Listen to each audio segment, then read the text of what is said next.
우리는 표면적으로는 어리석어 보이나 그것이 결국은 지혜로웠다라고 느껴질 때가 때때로 있습니다.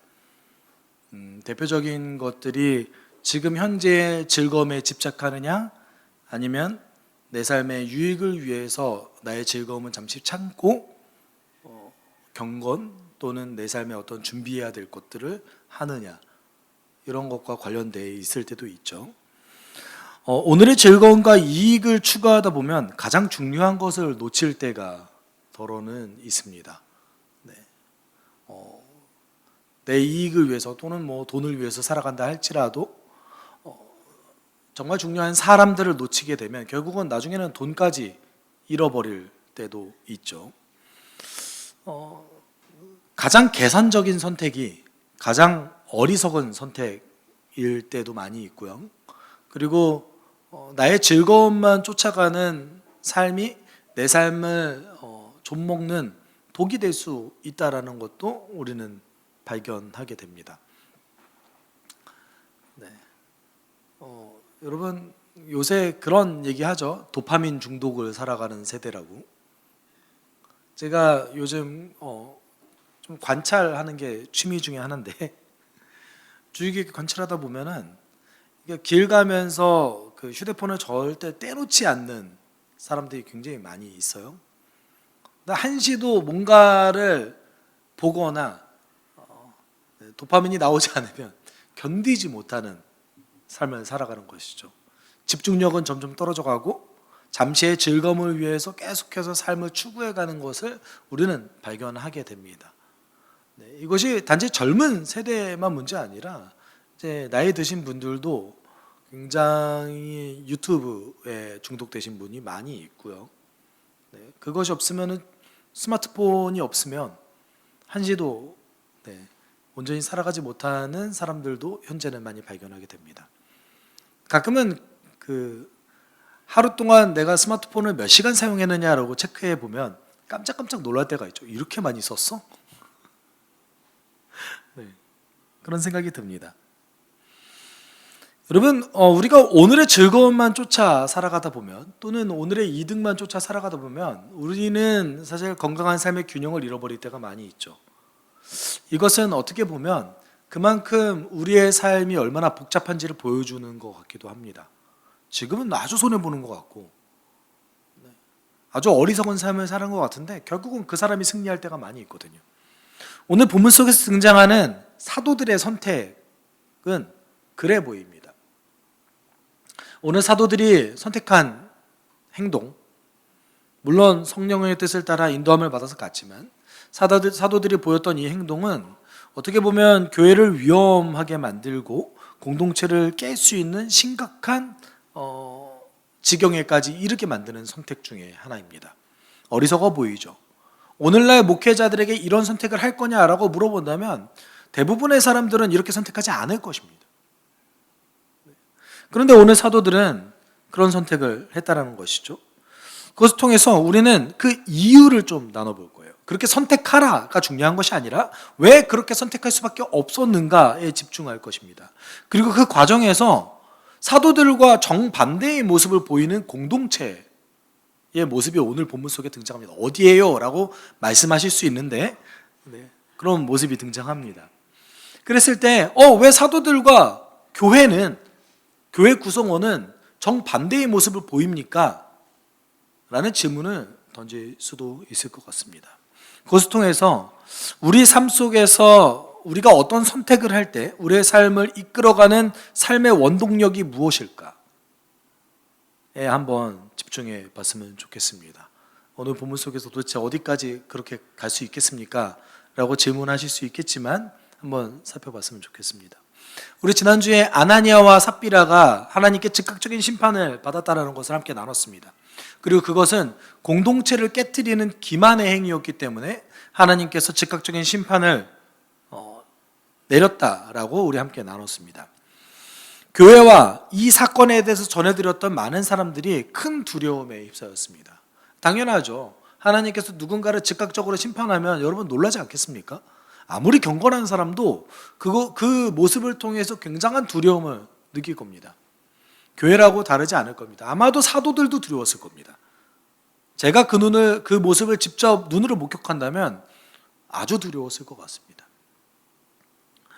그럼에도 불구하고 교회는 멈추지 않았습니다. 사도들은 충분히 낙심하고 어려움을 느낄 수 있을 만한 일이었지만, 그렇지 않겠어요? 자신이 사랑하고 자신이 몸소 가르쳤던 성도가 하나님으로부터 심각한 심판을 받았다는 것, 그것도 즉시 심판을 받았다는 것이 사역자에게는 낙심될 수 있는 일이거든요.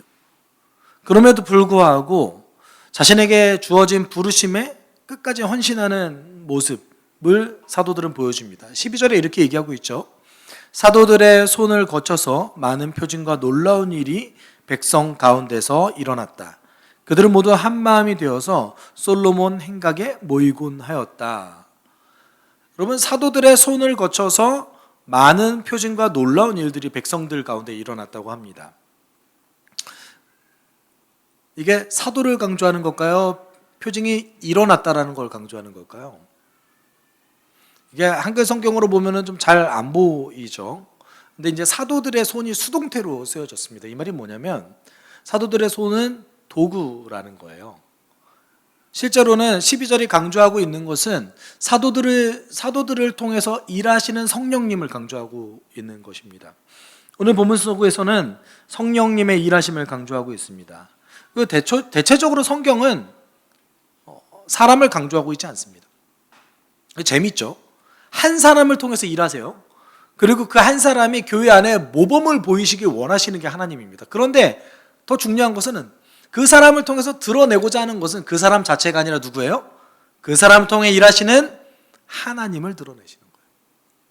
대표적으로 우리 모세가 있죠. 여러분, 모세가 주 앞에서 온 세계의 가장 온유한 자라고 평가를 받았습니다. 그런데 자세히 보시면 모세 뜻대로 된 건 하나도 없어요. 심지어 모세는 자신이 그렇게 꿈꾸던 가나안조차 들어가지 못했습니다. 모세 뜻대로 된 게 없죠. 모세는 낙심할 만한 일이 너무나 많았고요.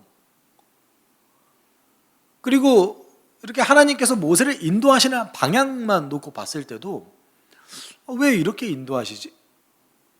저는 아마 제가 모세였으면 하나님께서 이스라엘 백성들을 이끌고 처음 이렇게 나가지 않습니까? 출애굽을 할 때 홍해 바다를 갔을 때 낙심했을 것 같아요. 하나님 왜 여기로 인도하세요? 여기 길이 없잖아요. 기껏 어렵게 10가지 재앙까지 내리시면서 기껏 어렵게 인도 출애굽까지 시키셨으면서 왜 바다로? 그럼 그럴 것 같지 않으세요? 그리고 우리 영화에 보면 10개나 뭐 이집트 왕자나 영화 보면 지팡이 꼽자마자 확 퍼지잖아요. 실제 성경에서는 동풍이 밤새도록 불어서 물을 밀어냈다고 그래요. 그럼 그게 사실 처음에는 안 보였을 수도 있거든요. 되게 오래 기다려야 되는 거예요. 땅이 마른 다음에 지나가는데 언제 말라요? 그렇잖아요? 그걸 보면서 뒤에는 병거가 있고 앞에는 이게 물이 언제 사라지는 거야 도대체? 이런 생각이 들지 않겠습니까? 저는 모세를 인도하셨던 그 하나님의 그 인도하심을 놓고 본다면 모세가 강조되지 않습니다. 그런데 이스라엘 백성들이 착각한 것이 있죠. 누굴 강조해요? 모세를 강조합니다. 이게 이제 사람과 하나님의 차이죠. 사람은 사람을 강조합니다. 그래서 그 사람의 업적을 계속해서 강조합니다. 그 사람을 기념합니다. 한국교회에 굉장히 위대한 신앙의 유산이 있습니다. 주기철 목사님도 그렇고 손영원 목사님도 그렇고. 근데 생각보다 손영원 목사님이 이렇게 행하셨더라를 강조하지만 손영원 목사님을 그렇게까지 인도하셨던 하나님의 은혜에 대해서 강조하는 일은 많지 않았던 것 같다라는 생각이 들 때도 있습니다. 오늘 본문 속에서는 철저하게 사도들이 강조되는 것이 아니라 사도들을 통해서 일하시는 하나님이 강조되고 있습니다. 그런데 중요한 것이 있어요. 사도들이 지금 어디에 모여 있어요? 한마음이 돼서 솔로몬 행각에 모이곤 하였다라고 얘기하고 있습니다. 지금 이제 그들은 사도를 뜻합니다. 앞에 있는 그 대명사를 받은 거거든요. 근데 여기서 아마 그들은 사도들 또는 사도들과 굉장히 밀접한 관련이 있는 사도급에 해당되는 교회 지도자에 한했을 겁니다. 그들이 어디 모였대요? 솔로몬 행각에 아주 공개적인 자리에 모였다라고 얘기하고 있습니다. 그런데 교회 공동체, 대부분의 교회 구성원은 이 사도들과 반대적인 행동을 하게 됩니다. 13절에 이렇게 얘기하고 있죠. 다른 사람들은 누구 하나 감히 그들의 모임에 끼어들지 못하였다. 그러나 백성은 그들을 칭찬하였다. 여기서 얘기하는 다른 사람들을 많은 분들이 아마 이렇게 생각할 수도 있을 것 같습니다. 믿지 않는 다른 사람들이 감히 사도들에게 와서 복음을 듣지 않았다. 무서워서 라고 생각하시는 분들이 많아요. 이렇게 해석하시는 분들이 많은데 헬라어를 정확하게 직역하면 이게 이제 영어로는 none of the rest거든요. 그 밖에 그 어느 누구도 사도들과 함께 할 용기를 낼 수 없었다. 이게 직역입니다. 그러면 그 밖에 사람들이 누구를 뜻할까요? 사도 밖의 사람들이 누굽니까? 사도를 제외한 교회 안에 있는 모든 성도들은 사도들과 함께 하지 않았다는 얘기예요. 이걸 정확하게 번역하면 감히 사도들의 모임에 끼어들지 못했다. 이렇게 얘기하고 있습니다. 우리는 교회가 이 모습을 보였다라는 거예요. 사실 교회 구성원 대부분이 아마 몇몇은 사도들과 함께 했을 것 같습니다. 뭐 예를 들어서 막달라 마리아라든지 그리고 교회의 지도자급에 해당됐던 뭐 바나바도 있을 수 있었겠죠. 이 사람들은 아마 사도들과 함께 했을 겁니다. 그런데 대부분의 사람들은 사도들과 함께할 용기를 낼 수 없었다라고 얘기하고 있습니다. 우리는 두 가지 좀 살펴봐야겠죠. 첫 번째는 왜 사람들이 사도들과 함께하지 못했는가? 이게 첫 번째고, 두 번째는 그렇다면 성도들이 교회 지도자였던 사도들과 함께하지 않는 행동이 정당한가? 이걸 좀 살펴봐야죠. 왜 사도들과 함께하지 못했을까요? 여기서 얘기하는 참여하다, 여기서 뭐 끼어들다라고 얘기하지만 참여하다라는 단어가 복음을 전해 들어서 삶의 방향성을 바꾸는 것이 아니라 유대감을 뜻하는 단어예요. 적어도 이 일에 있어서는 교회 공동체는 사도들과 유대감을 가지고 함께하지 못했다라는 얘기를 하고 있다라는 겁니다. 왜 그럴까요? 뭐 두 가지 이유, 합당한 이유를 두 가지로 살펴볼 수 있을 것 같은데, 첫 번째는 아나니아와 삽비라가 죽었잖아요. 그러니까 사도들을 만나는 것 자체가 두려울 수도 있을 것 같습니다. 혹시나도 충분히 그럴 수 있지 않으세요? 저 같아도 그런 일이 벌어졌는데 베드로를 다음 날에 만나거나 이러면 좀 무서울 것 같아요. 네. 혹시 나도 말 한 번 잘못했다가 심판받는 거 아닐까? 라는 생각을 할 수 있을 것 같습니다. 두 번째는 교회 구성원들이 유대 지도자들의 위협이 두려워서 감히 공개적인 자리에서 사도들과 함께하지 못했을 수도 있습니다. 지금 여러분 교회 공동체는 분명히 그 유대 지도자들의 어떤 위협, 다시는 예수의 이름으로 복음을 전하지 마라라는 위협 때문에 기도했습니다. 그렇죠? 함께 기도했어요. 함께 기도했더니 하나님께서 응답하셨어요. 근데 뭐에 응답했죠? 우리가 용기를 내서 주의 말씀을 전할 수 있게 해 주십시오. 그리고 우리가 주의 말씀을 전할 때에 표징이 나타나게 해 주십시오 라고 기도했는데 하나님께서 그 즉시 성령이 충만하게 하셔서 모든 성도가 그 자리에서 주의 말씀을 전할 수 있게 하셨어요. 응답을 받았죠. 그런데 여러분 잘 보세요. 이게 또 성도들에게 있어서는 공개적인 자리에서 하냐 안 하냐는 좀 차이가 있을 수 있잖아요. 굳이 공개적인 자리에서 해야 됩니까? 나라에서 못하게 막았어요. 그러면은 공개적인 자리가 아니라 뭐 좀 이제 친분이 있는 사람, 그리고 자신의 일터에서 이렇게 복음을 전할 수 있는 거 아니겠습니까? 실제로 1세기에서 3세기 교회는 복음을 이렇게 굉장히 신중하게 전했습니다. 이게 대놓고 전하지 않았어요. 우리가 그 선교를 예로 들어보면 보통 이제 접근 금지 지역이라고 그러거든요. 그 지역을 켄 지역이라고, 창의적 접근 지역인데, 그 지역에 가서 뭐 이슬람 지역이라든지 아주 극렬한 힌두 지역에 가서 이렇게 공개적으로 복음 전도 활동을 벌이면 아주 큰 문제가 일어날 수 있거든요. 우리 실제 역사에서 그런 일이 벌어지지 않았습니까? 두려울 수 있죠. 근데 저는 아마도 성도들이 유대 지도자들이 무서워서 사도들과 감히 함께하지 못하지 않았을까라고 생각합니다. 물론 심판에 대한 하나님의 두려움이 있을 수 있죠. 그건 함께 갖고 있을 겁니다. 그렇지만 가장 두려웠던 것은 아마 유대 지도자들의 그 서슬퍼런 그 압박과 위협이 가장 두렵지 않았을까. 그렇기 때문에 성도들이 사도들과 함께하지 않았다라고 봅니다. 근데 문제는 그게 과연 정당한가입니다. 어떠세요? 교회 지도자와 함께하는 게 맞잖아요.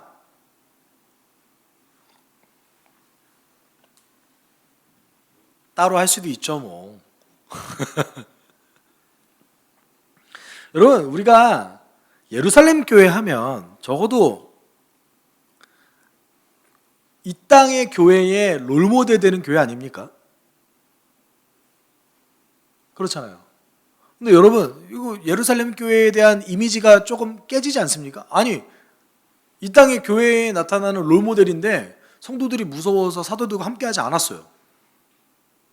어떻게 이런 교회가 롤모델 될 수 있습니까? 오히려 두려움에도 불구하고 교회 지도자들과 기꺼이 순교의 길을 걸어갔던 교회들이 역사 가운데 많이 있습니다. 예, 정말 많이 있어요. 가까운 일본의 경우도 그렇고요. 한국의 경우도 그렇습니다. 그런 교회가 더 롤모델 되는 거 아닙니까? 여러분, 우리가 착각하지 말아야 될 게 있어요. 예루살렘 교회가 교회의 모델 되는 이유는 예루살렘 교회가 보여준 결과 때문이 아닙니다. 예루살렘 교회가 보여줬던 어떤 성숙도 때문에 그 교회를 롤모델 삼는 것이 아닙니다. 예루살렘 교회가 우리 가운데 모델이 될 수 있는 이유는 예루살렘 교회가 이 시대 교회 가운데 가장 성령의 인도하심을 받는 교회였기 때문에 그렇습니다. 이거는 확실합니다. 예루살렘 교회는 이제 시작된 지 얼마 안 됐습니다. 그렇게 성숙하지 않았습니다. 그렇지만 그 어떤 교회보다 성령의 인도하심을 받는 교회였다라는 것은 확실합니다. 여러분, 이 성도들이 위험을 무릅쓰고 사도들과 함께 해야 됐다라고 생각하는 것은 굉장히 위험한 발상입니다. 일단 첫 번째, 왜 위험하냐면 사도들이 그걸 요구하지 않았어요. 첫 번째는 사도들이 그거를 원치도 않았습니다. 요구하지도 않았어요. 두 번째는 이 예루살렘 교회가 굉장히 성령의 인도하심도 받고 하나님의 그 즉각적인 어떤 부르심 그리고 인도하심을 따라서 가는 교회였지만 아주 성숙된 공동체는 아니었습니다. 이제 불과 세워진 지 한 달, 두 달밖에 안 된, 불과 몇 개월밖에 안 된 교회였다라는 거예요. 여러분, 우리가 복음을 전해 들었을 때 그때 잠시 뜨거울 때가 있습니다.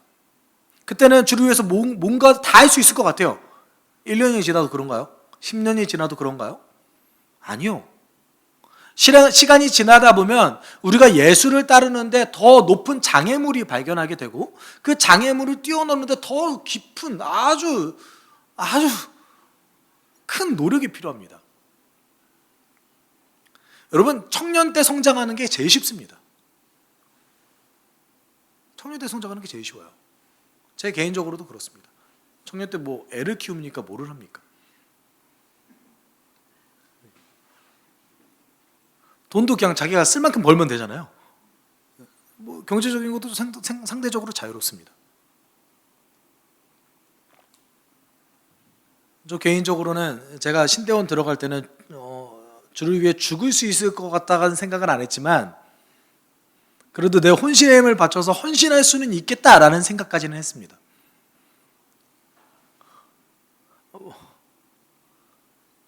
그리고 이제 여기 계신 분들 중에 제가 진흥교회에서 사역하는 모습을 보신 분이 몇 분 계신데 제가 그때 새벽 기도 때 출근하면 퇴근을 11시에 했어요. 왜냐하면 왜 그렇게 할 수 있었냐고요? 결혼하지 않았거든요. 시간이 지날수록 우리는 예수를 따르는데 한 단계 더 높은 차원으로서 발전하는 데에 더 높은 장애물을 발견하게 됩니다. 여기 계신 그 안수지 지사님들, 네, 아이를 다 양육하시고 키우신 분들 지금 발견한 것은 더 높은 장애물 아닙니까? 넘기 더 어렵고. 근데 그런 상황인데 어떻게 이 얼마 되지 않는 태어난 지 얼마 되지 않는 이 교회에 그런 걸 요구할 수 있겠습니까? 잘못된 판단이라는 거예요. 네. 어쨌든 성도들은 함께하지 않았습니다. 네. 무서웠던 거예요. 그렇지만 이 성도들이 나중에 성숙해졌을 때에 기꺼이 함께 했습니다. 후대에. 어쨌든 지금 이제 이 백성들은 사도들의 이런 어떤 사역을 칭찬했어요. 근데 칭찬했던 이유 중에 하나는 그 사역 가운데 뭐가 많이 벌어졌어요? 놀라운 기적적인 일들이 많이 벌어졌다라는 거예요. 그렇기 때문에 이 일을 보고 믿는 사람이 더욱 늘어나면서 주님께로 나아오니 남녀 신도들이 큰 무리를 이루게 되었다라고 얘기하고 있습니다. 네. 여기 아주 긍정적이죠. 사도들이 사역을 했더니 하나님께로 돌아오는 자가 많았더라라고 얘기합니다. 네. 부작용도 있었습니다. 15절은 부작용을 얘기해요. 심지어는 병든 사람들을 거리로 메고 나와서 침상이나 깔자리를 눕혀놓고 베드로가 지나갈 때에 그 그림자라도 그들 가운데 누구에게 덮이기를 바랬다. 그 1세기 문헌에 보면 어떤 그 인격이 높은 사람이라든지 굉장히 인품이 높은 사람의 그림자에 사람을 치유할 수 있는 효능이 있다라는 미신이 있었어요. 이제 그리스 로마 지역에 그것이 다 있었거든요. 이게 지금 미신인 거예요. 베드로가 워낙 기적을 많이 일으키니까 베드로 그림자에도 효능이 있지 않을까.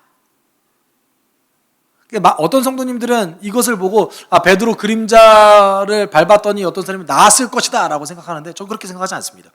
미신이에요. 미신인데 베드로 그림자를 밟기 위해 노력했던 병든 자는 베드로가 고쳐줬을 겁니다. 예수님도 그렇게 하셨잖아요. 눈앞에 병자가 있는데 왜 안 고쳐줍니까? 어쨌든 기적적인 일들이 계속 벌어졌어요. 그리고 얼마나 이때 성령의 역사가 강력했냐면 그 사람들을 다 고쳐줬대요. 16절에. 또 예루살렘 근방의 여러 동네에 사는 많은 사람들이 병든 사람들과 악한 귀신에게 시달리는 사람들을 데리고 모여들었는데 그들은 모두 고침을 받았다. 다 고침 받았대요. 아마 이런 일이 역사 가운데 없었을 겁니다. 그만큼 지금 사도들에게 임했던 성령의 역사는 유래를 찾아볼 수 없을 정도로 매우 강력했습니다. 마치 예수님이 하셨던 것처럼 병든 자가 다 고쳐지고요. 근데 문제가 있습니다. 예수님 때도 그랬지만 이런 일을 사도들이 행하게 되면 어떤 문제가 발생하겠습니까? 유대 지도자들이 가만히 있지 않았습니다. 절대 가만히 있지 않죠. 지금 예루살렘에만 소문이 나는 것이 아니라 예루살렘 근방에 사는 많은 사람들도 사도들의 소식을 계속 듣고 있다라고 얘기하고 있습니다. 심지어 사도들이 지금 어디에서 사역을 하고 있습니까? 성전 바로 앞에 있는 솔로몬 행각에서 대놓고 유대 지도자들의 말을 어기고 있습니다.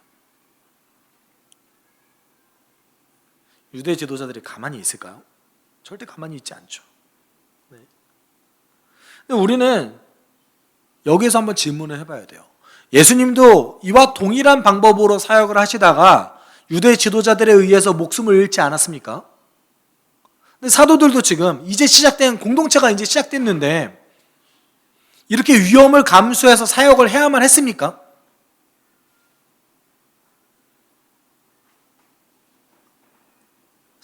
대부분의 사도들이 갈릴리 출신입니다. 그럼 갈릴리로 가서 사역하면 안 됩니까? 고향에 가서 사역하면 되잖아요. 왜 굳이 예루살렘에 머물러서 예루살렘 그 성전 앞에서 유대 지도자들이 마치 보란 듯이 마치 저항하고 반항하듯이 이렇게 했을까요? 사도들이 유대교를 막 전복시키려고 했을까요? 아니면 뭐 다른 이유가 있었을까요?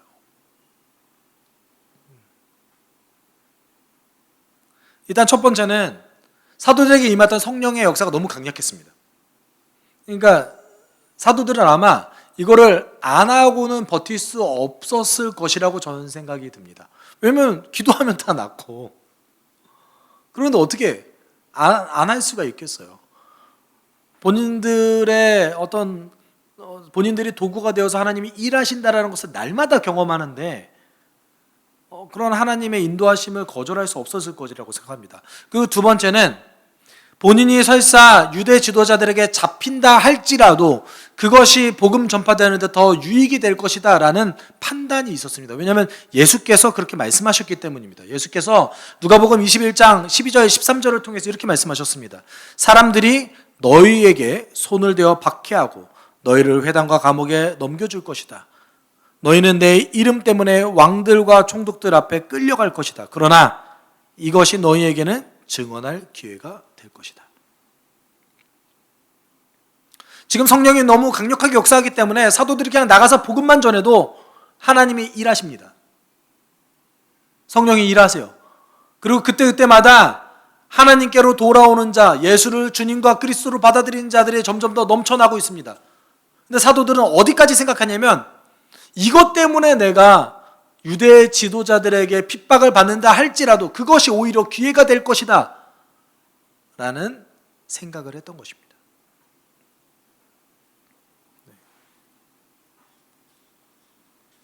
여기서 우리는 한 가지 질문을 던져야 됩니다. 그럼 우리는요? 여러분 그렇게까지 하실 겁니까? 가끔 여러분 그런 생각 하시죠? 내가 이렇게까지 해야 되나? 사실 다른 방법도 있지 않습니까? 그렇잖아요. 다른 방법도 있잖아요. 여러분 사도들의 태도를 유심히 살펴봐야 됩니다. 사도들이 지금 어떻게 했어요? 너희들 나랑 똑같이 사역해야 돼 이렇게 얘기했나요? 그렇게 얘기하지 않았어요. 본인들이 희생했던 것 뿐이에요. 그냥. 왜냐하면 본인들에게 주어졌던 성령의 역사가 너무 강력하기 때문에. 성도들에게 요구하지 않았습니다. 그러면 사도들이 이렇게까지 했던 이유가 무엇이었을까요? 알겠어요. 혹시 핍박을 받더라도 그것이 복음 전파되는데 더 기회가 될 것이다 라고 판단했던 사도들의 그 이유를 알겠어요. 근데 굳이 핍박을 받기까지 헌신했던 이유가 무엇이었을까요? 저는 그 이유를 베드로전서 1장 8절에서 찾습니다. 우리 같이 읽어볼까요? 같이 읽겠습니다. 여러분은 그리스도를 본 일도 없으면서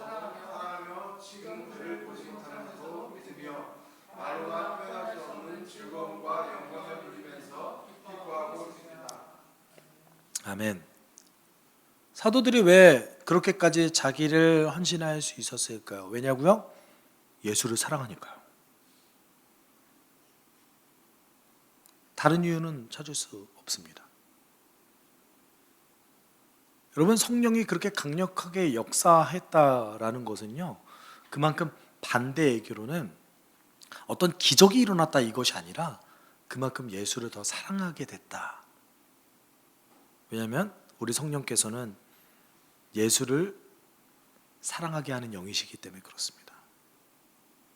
요한복음에서 그렇게 얘기하고 있죠. 우리 보혜사가 오시면 예수께서 하시는 일을 가르쳐 주실 것이다. 그의 가르침을 따르게 하실 것이다. 여러분, 사도들은 성도들에게 강요하지 않았습니다. 그저 자신들이 사랑하는 예수 그리스도를 전하기 위해 어떻게든 그것이 전파되기 위해서 자기 자신을 신경 쓰지 않는 지경에까지 이르렀던 것 뿐입니다. 사도들이 베드로전서에서 베드로가 강조했던 것은 무엇입니까? 그렇게 헌신하는 걸 강조했나요? 아니요. 예수를 사랑해서 기뻐하고 누리는 것을 강조했을 것 뿐입니다. 사도들은 기뻐했을 겁니다. 사도들은 예수를 충분히 누리고 그것을 아주 기뻐하면서 즐거워했을 겁니다. 혹시 자기 자신이 핍박받는다 할지라도 말이죠.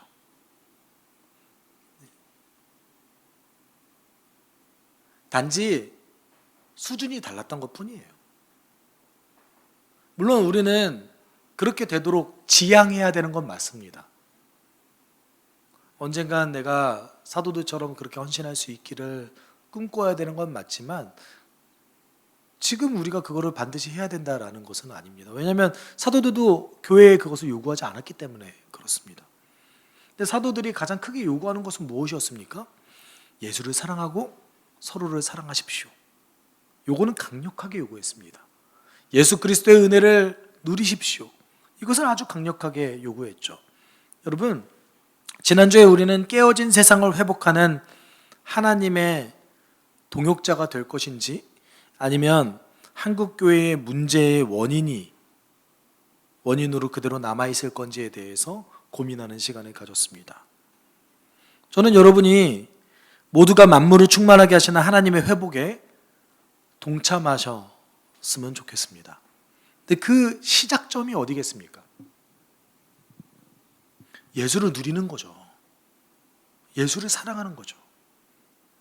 예수를 사랑하기 때문에 예수를 닮아가기를 원하는 것이죠. 그의 사랑을 알면 알수록 그의 사랑을 담기 원하는 거 아니겠습니까? 우리가 첫 번째 해야 될 것은 거기에 있습니다. 때로는 우리가 주를 닮아가려고 할 때 우리 안에 있는 장애물이 굉장히 높아 보일 때가 있습니다. 때로는 그리스도의 삶이 고단해 보이고 그렇게까지 살아야 되나라고 생각을 할 때가 있습니다. 그럴 때 우리로 하여금 우리에게 가지고 있는 그 장애물을 극복하게 만드는 유일한 원동력이 무엇이겠습니까? 내가 내 주 예수 그리스도를 사랑합니다라는 그 사랑의 고백이 저는 원동력이 될 거라고 믿습니다. 여러분, 지금 우리가 함께 기도할 때 우리는 주를 사랑하기 때문에 기꺼이 우리가 가지고 있는 장애물을 넘어서려고 하는 자들입니다. 다른 이유도 다른 어떤 원인도 없습니다. 오직 주를 사랑하기 때문에 내가 기꺼이 내 몸 바쳐서 헌신하고 내가 내 주를 사랑하기 때문에 내 삶을 들여서 나의 장애물을 제거해 가면서 성장해 나아가는 것이 그리스도인입니다.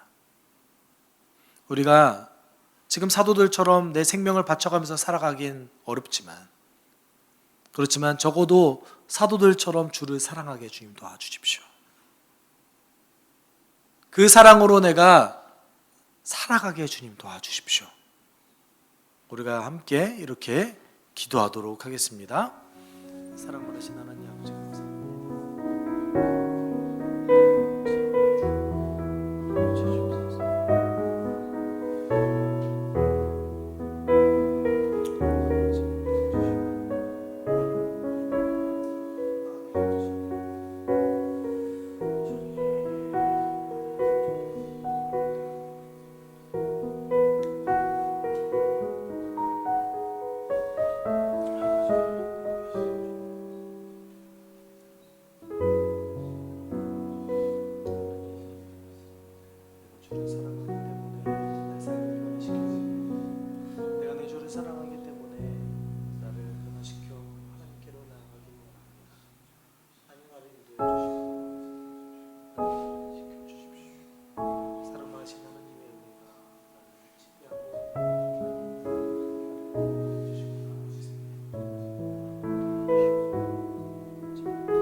사랑과 은혜가 풍성하신 하나님 아버지, 오늘도 우리를 불러주심에 감사를 드립니다.